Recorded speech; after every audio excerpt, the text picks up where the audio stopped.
One of the hardest things about this election cycle has been watching the left absolutely rip ourselves apart. If you vote for Harris, you're accused of supporting genocide, and if you vote third party or don't vote, you're accused of supporting fascism. And I wish we would just be a little bit more compassionate to ourselves, because the truth is we're in a really shitty situation. This system was not built for everyday people to have power. It was not built for the left to be able to build power. I'm the executive director of Sunrise. We're a youth climate justice organization, and in the last 7 years, we went from a tiny 50-person group to a group with thousands of members who won the biggest piece of climate legislation in U.S. history. And I think that Sunrise's rise and the limitations of what we won actually mirror so much of what the left has learned in the last few years, which is why I want to share a few lessons and share with you our plan to win.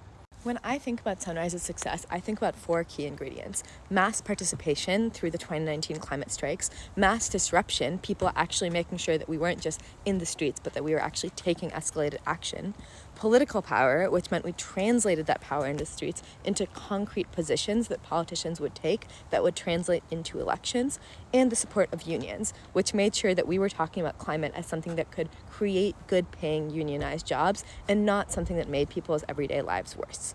Those ingredients allowed us to go from just young people putting forward a plan to actually winning concrete legislation that jump-started the renewable energy industry. But the truth is, the Inflation Reduction Act and the American Climate Corps were so far from the degree of change that we need.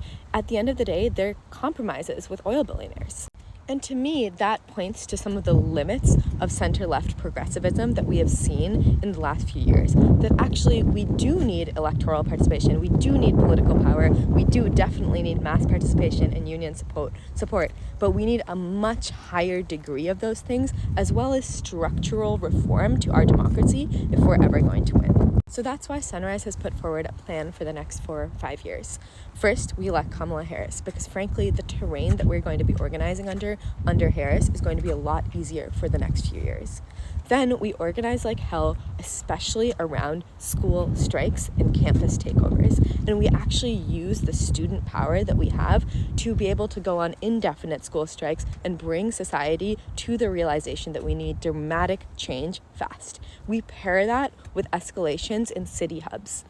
All of that builds up to 2028, where the UAW has called for a general strike for all of society. And that's our opportunity to make sure that climate actually becomes at the center of those demands. So we're talking about a general strike that's calling for big climate legislation, structural reform to our democracy, and labor protections. And we can use that organizing power that we build to call for a Democratic primary in 2028 to actually make sure that the next candidate that we get running for president is actually going to stand up for the values and the world that we know we deserve.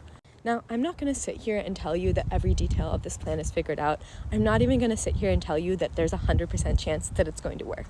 It is, frankly, a little bit of a long shot, but it's also our best chance that we have to build up the amount of power that we need to change history. And that's just where we're at right now as a society. We have 5 years to stop the climate crisis. We are on a timeline, and that means we need to use every tactic in our toolbox to be able to win.